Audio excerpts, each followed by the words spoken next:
7వ అధ్యాయం knowledge of the absolute. మనుష్యానాం సహస్రేషు కచ్చిద్యతి సిద్ధయే యతతామపి సిద్ధానాం కచ్చిన్మాం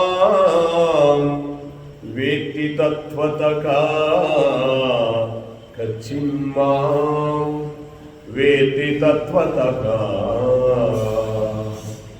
వేల కొలది జనులలో ఏ ఒక్కడో జ్ఞానసిద్ధి కొరకు ప్రయత్నించడు.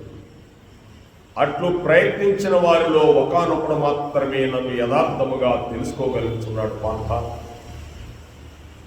out of many thousands among men, one man work for perfection, and of those who have achieved perfection, hardly one knows me in truth. ఒక్కడు మాత్రమే యథార్థంగా తెలుసుకుంటాడని కృష్ణ పరమాత్ముడు భగవద్గీతలో చెప్తున్నాడు.